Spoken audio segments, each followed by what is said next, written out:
Really good. Really nice. Okay, so a couple of things that I've noticed that are part of my teaching and that have really helped me, that I'll just share these ideas with you. You can see what you think about them. One of the things that I find, first of all, one of the things that I find that's very important to me is that, if I'm all folded up, it's very difficult for me to move easily until I get unfolded, and then I can move, So generally, whenever something is pinched or the more angles you have, the harder that is then to feel free and have a nice flow. So one thing that I've noticed is that a lot of people, the way they get to the frog is by letting this kind of fold in here. And the thing about this is that then, look at all of these angles that I have. I have one at my elbow, and then my wrist has to come up, and then it has to come back down again. So this is sort of like if you were going to throw a ball or something, you wouldn't really be able to do it. You need to have that sort of extension to be able to have that freedom to flow. So what I try and do instead of this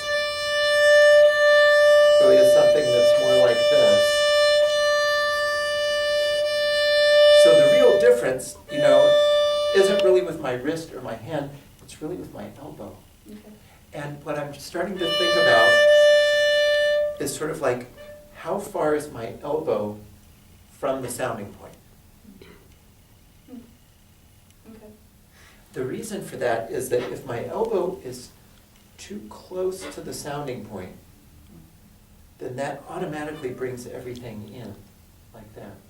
So I think a lot about this spot right here, which is a little odd because it's not a spot that violinists can see, right. But I found that the more I can think about almost like, I don't know, sometimes I go to the gym and there's a rowing machine there, and the way that works is that you have a bar that's attached to a string that's then all coiled up, and then you pull it towards you, right. Like that. So it's this kind of motion that you need to have that sort of expansion right in here. Okay. One thing also that conspires against us, aside from just tradition of our own personal tradition of playing, is all of the things that we do in the course of a day that pull our shoulders in. Like this, sitting at a desk, right, taking notes, or then you get in the car, or then, later on you're in a plane, or, just everything sort of conspire. You're watching TV, you're just like, what is that? Or you're reading in your favorite little chair, or whatever it is. Everything seems to be like pulling us in like that. And that's why I think it would be very important to sort of like, even as a pre-playing exercise, before you even get out the violin, to be thinking about, just to do some kind of big expanding circles or something that really, just kind of playing air violin a little bit, just kind of swinging your arms, getting things to be open, and just kind of imagining, the funny thing is that if you close your eyes, you can immediately see all kinds of things that you can't see when your eyes are open. Mm-hmm. For instance, as soon as I close my eyes, I can see my back. I can see this point and this point. Right. I can see my elbows. I can see both elbows right now. Whereas as soon as I pick up the violin, I can't see either of them. This one's gone and that one's way over there. So, Yeah. So it's this kind of awareness of this, of how I can open this up.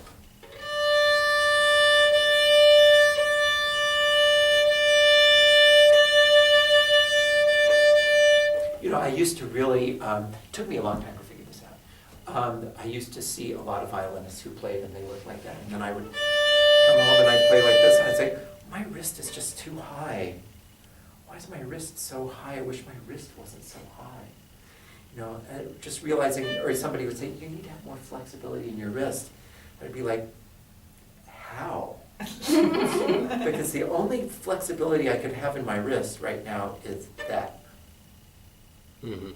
You know, that's just, so it's really not about my wrist. It's really about this.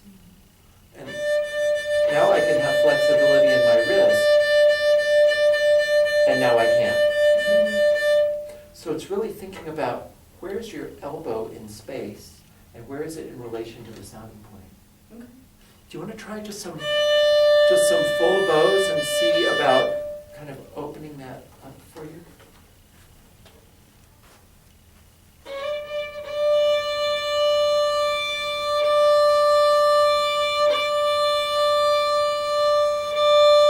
That's already so much better. And what I would help you to do is maybe instead of this, because you can tell on the film, is the film rolling? It is rolling. Okay, okay. You can tell that her bow is not parallel to the bridge right now, Mm-hmm. but it's kicked off that way. So what we're going to do is not an adjustment in your hand, but instead something like this. Okay? So the difference was between that and that. So it really was in here. That's where that is. Okay. So being able to have this will then allow you to, and then you can still bring this in that way when you need to. Okay. But it's just a much more sort of dynamic relationship that way. You do, as you're experimenting with this, you want to be sure that you don't bring the violin over to the bow, but you want to have the violin over here and bring the bow to the violin always. Right. So just experimenting with this feeling has been really, really helpful for me and to my students, and especially as you're playing something with a lot of long bows in it, and a lot of full bows. You want to try that again?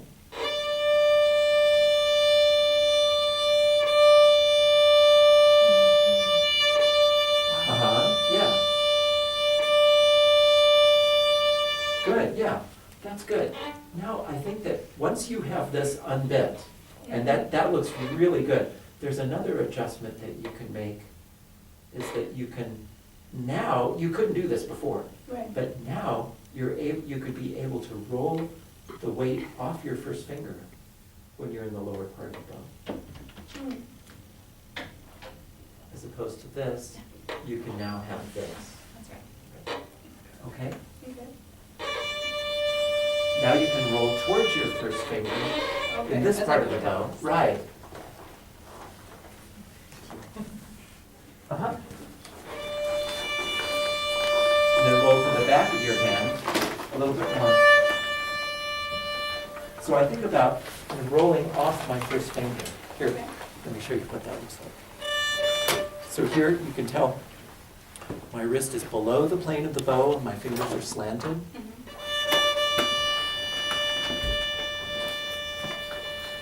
And now my wrist is above the plane of the bow. My fingers are more perpendicular to the stick. Sure. And I don't need that weight from my first finger anymore.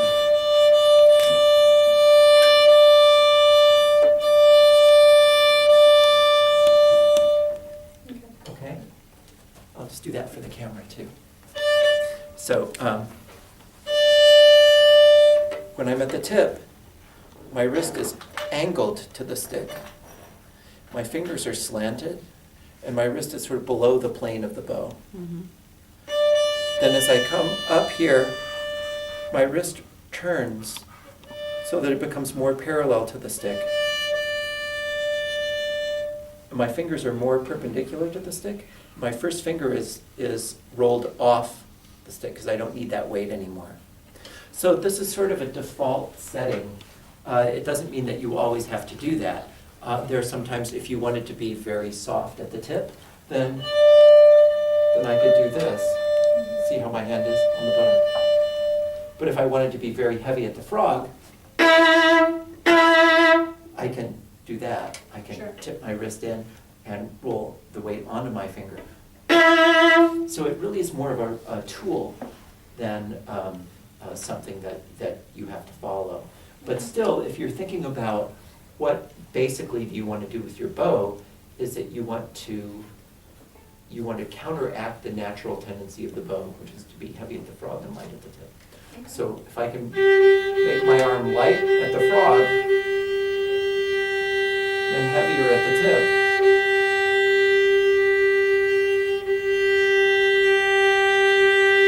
I can do that by moving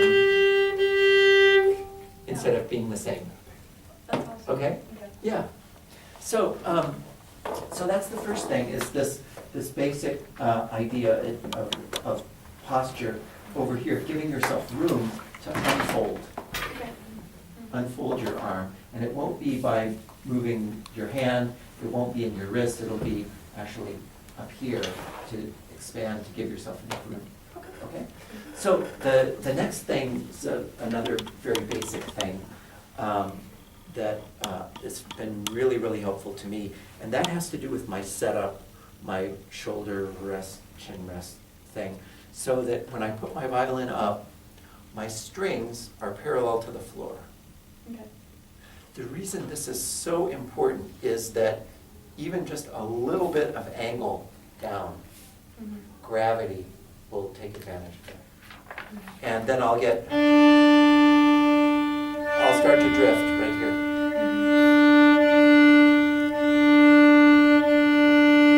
And this way, I won't.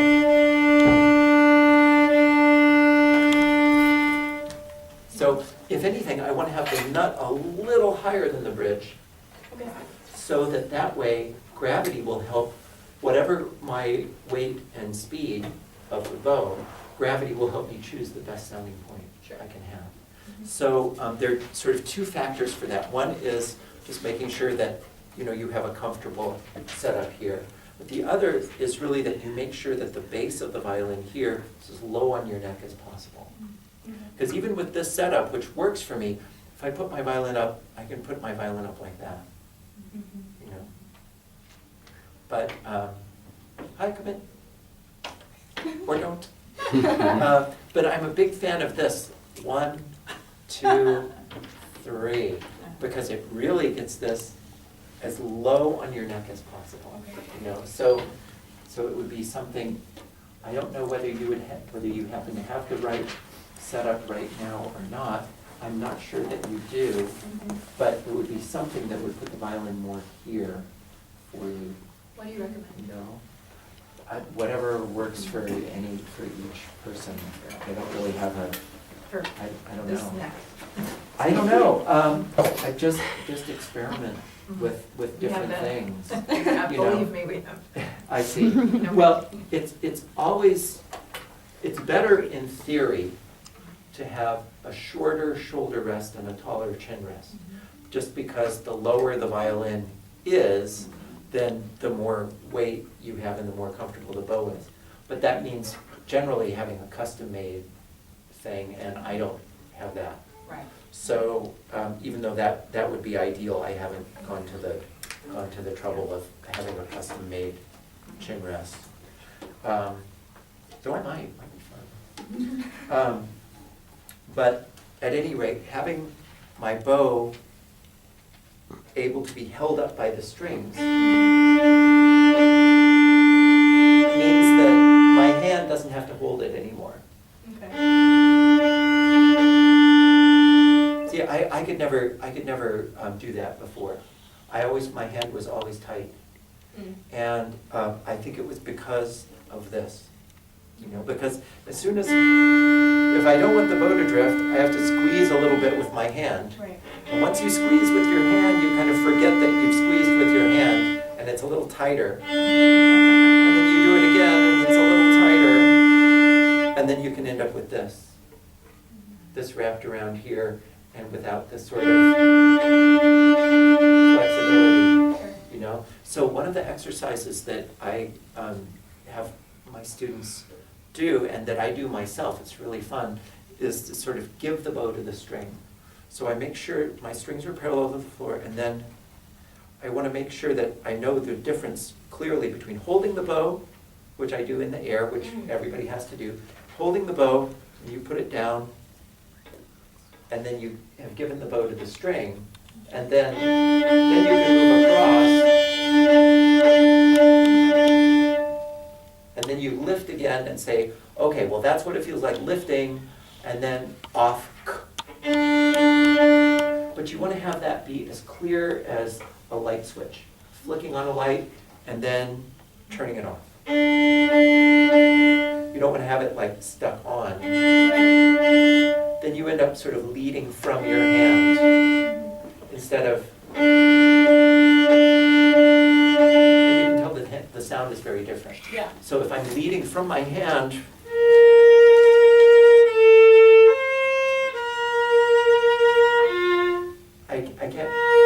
I'm sort of pushing down on the string instead of.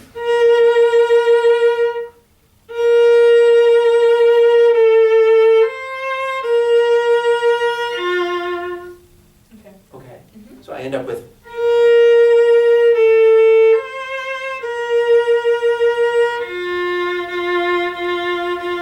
Because I'm holding. Okay. So as soon as I'm holding, I can't really move. You know. Yeah. Do you want to try a little of that? Sure. Okay.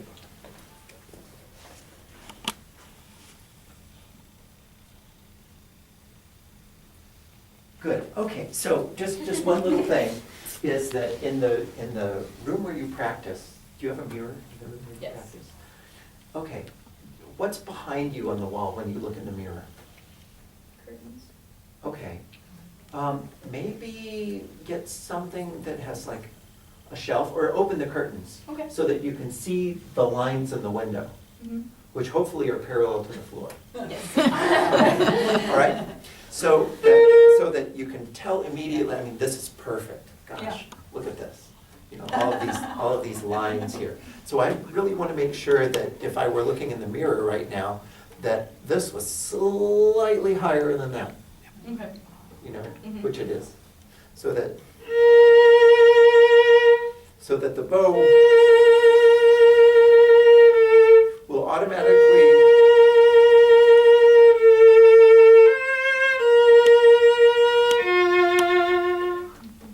Yeah. it doesn't do, it solves 90% of whether my bow is straight or not. Not 100. Still looking for that 10%. But, so it's really going to be something like that. And it just looks good too. It just looks, you know, this is a little depressed. It's a little like, oh, well, just, you know, throw a coin in my case. You know what I mean? So with this, you look like, I don't, you know, it's just the violin, the noblest of instruments, you know, you have that kind of thing. Uh-huh. So try that.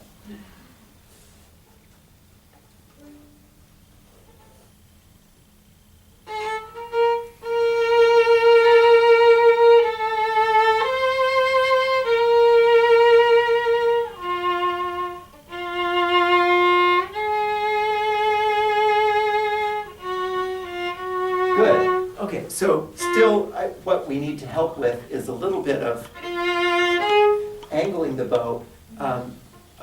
I studied with this guy who used to teach here, Shmuel Ashkenazi, and one of the things that he was really big on is knowing which side you want to make the mistake on.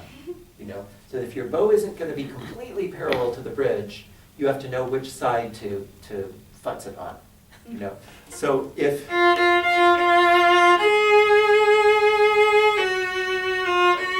I reach out extra,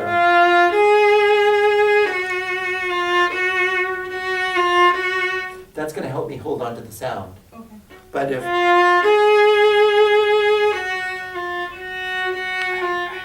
I air just, you know, if I'm 1% too much this way, it's good. If I'm 5% too much this way, it's good.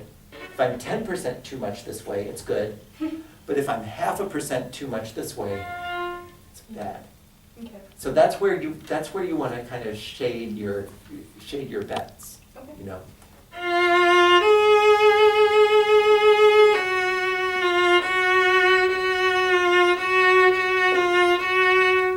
You know. Try that again. That's really so good when you can have this up like that. And then this idea, let's do this bow thing a little bit. So hold the bow over the string. Okay. Good. Now put it down onto the string and just kind of walk your fingers. Just kind of loosen. That's right. So you feel like your fingers are touching the bow, but it's being held up by the string. Mhm. Okay, all right. Now lift it up again. Did you feel that? Go, right? Mhm. Yeah. Right. Okay, now put it back down. One more time up. That's right. So it's really good to feel that difference. Yeah. And now put it down. Good. And walk your fingers. And then we're just going to do a little bow. Good.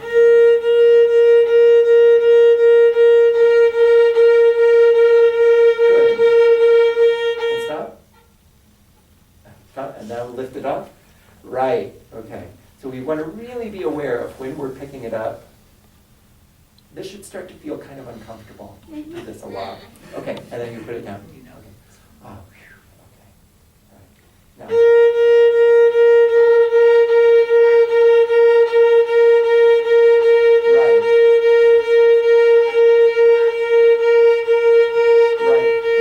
Soften this part of your hand even more so that, because right now there's a little bit of rigidity still here. You're just, the only way you can do that is by stiffening the top of your hand as if you're needing to hold it. That's what you have to do up here. Definitely. Can you lift the bow up over the string again? And I want you to feel especially just right in there. Yeah. Okay, now put it down. Yeah, that's right. So that ability to soften that and even to sort of bring this, you can even bring this a little closer to the bow. Yeah.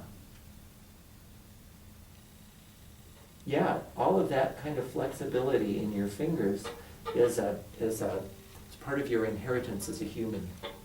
It's part of your legacy. Right, yeah, all of that flexibility in there. Once the string is holding it up, then you can have that flexibility in your hand. Sure. So even just practicing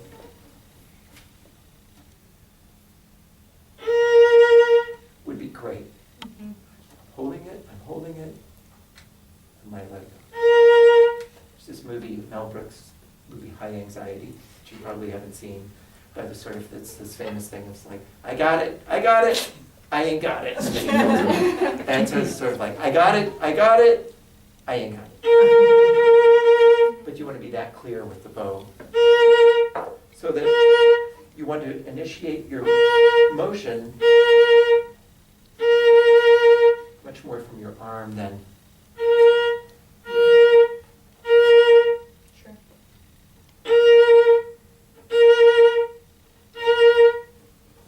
Try that. Good. Good. Already your sound had more dimension though to it, that you weren't squeezing the stick anymore. That's so good.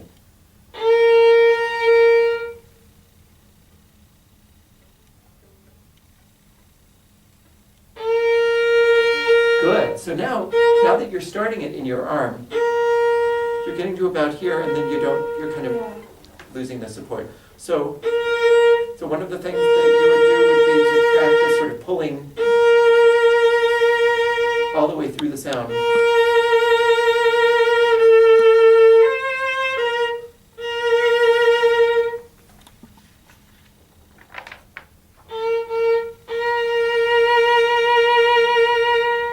That's it.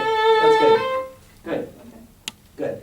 One more thing, which is this idea of subdivision. It's very important for us. So if you have, is that a half note at the beginning or dotted half? All right. So that has how many eighth notes in it? Do you know? 6, exactly.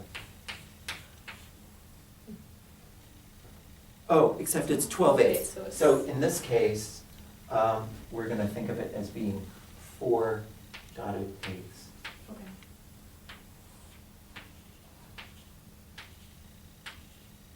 Okay? So if I'm thinking about one thing then it's easy for me to sort of say one, you know. But instead, if I'm thinking of 1, 2, 3, 4, then 1, 2, 3, 4. 1, 2, 3, 4. 1, 2, 1, 2, 1, 2, 1, 2, 3, 4. 1, 2. You know. So what is really important about this is that each of these should be different. Okay. Okay. Mhm.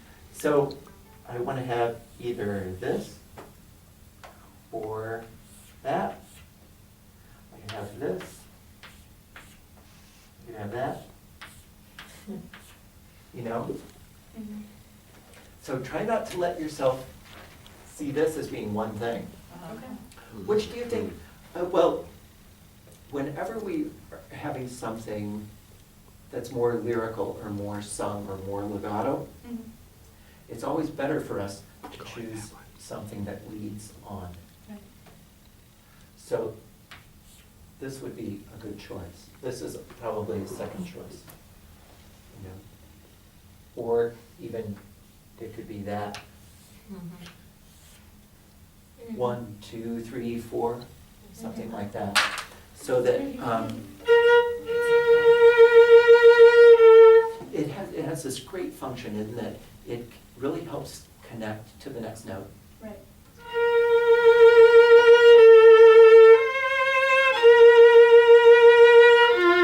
It also gives me something to think about, Mhm. because then I can stay right with the theme even if the notes are really long. Mhm. You know.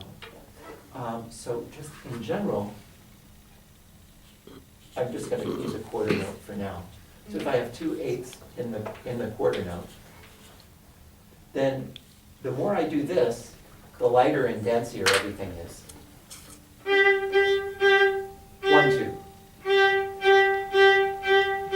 Right? Mhm. But if the more I think about this, the more legato. 1, 2, 1, 2. Okay. And this is dancier with diminuendo. Right. Okay? Mhm. So what you can do is you go through a theme like this, and you can be always thinking about it. It's a good idea that you can even play.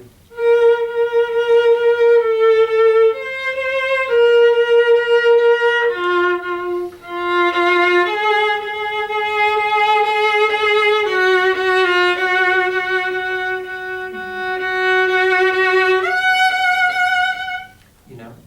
Yeah. Yeah. So something like that would be a really good way of thinking about it. Okay. Do you want to try? Why don't you try separate?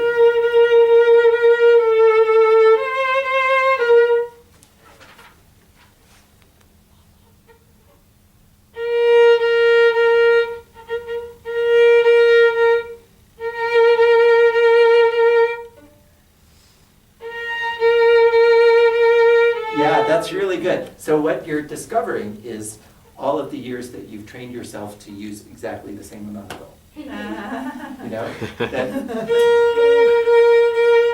What I really liked about what you just did is you did this, and you were like, wait, that's.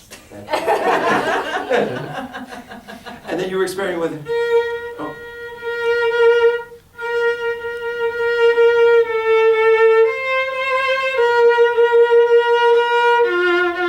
You're right, it does exactly demand that you use a different amount of bow on each one of these. You're exactly right, that's so good. I'm gonna stay home next time, you can just, because you already know everything that I'm gonna say, it's really good.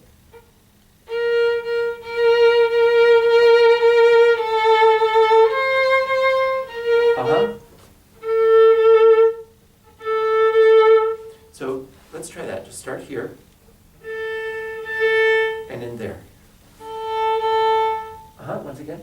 Oh, in other words, you're going to start here and a short down and a bigger up. Okay.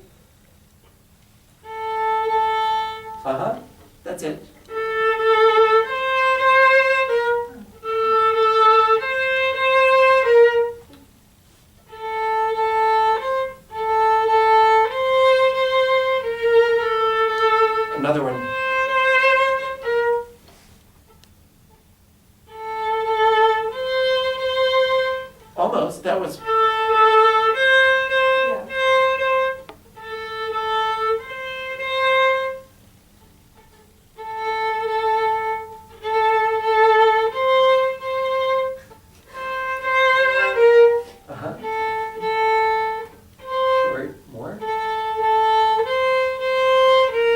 that's really good.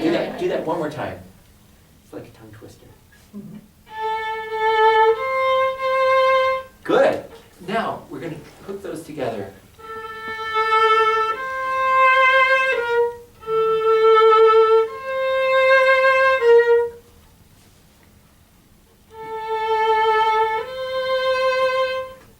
So it's going to be a slow bow, faster, slower, faster.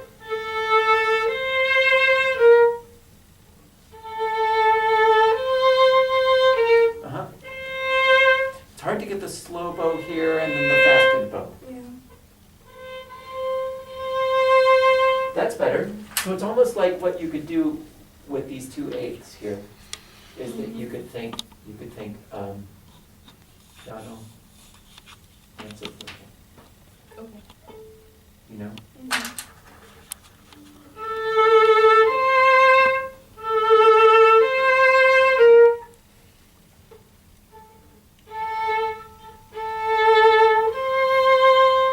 Good. Do that one more time. That's really good.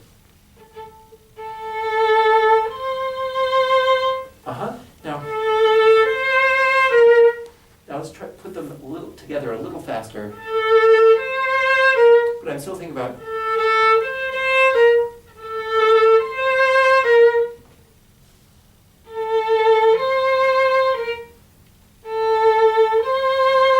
It's very easy for us because we think about the fronts of things. Right. Well, we start at 3 o'clock.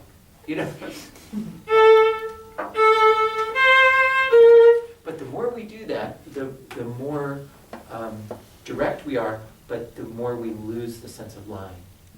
So if we're singing, do you sing a little bit? Are you in the chorus? Ba-dee-dum. Would you sing just that much? Ba-dee-dum. Right, and the reason that I know that we should connect that is that in my voice, ba-dee-dum, there's that increase in tension as I need to rise. Sure.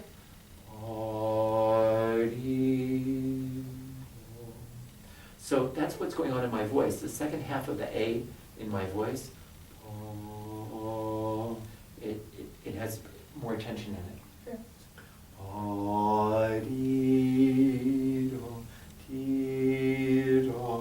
If that's my destination. I can feel that increase in the tension of my voice. And so sometimes especially if I'm confused about a phrase, I'll sing it. It's always good to sing. And I'll put my hand right here, because I can easily, then I have another basis of checking in with, wait, is that an increase? Or, Yeah. If I had something like,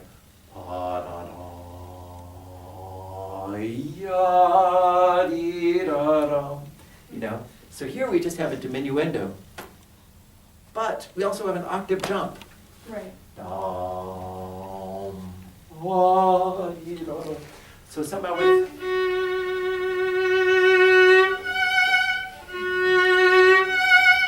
there needs to be that, in order to feel that, in order for it to sound more vocal, then I want to imitate that increase in tension in the bone. Even if it means, in this case, would probably mean like 1, 2, 3, 4, 5, 6, 7, 8.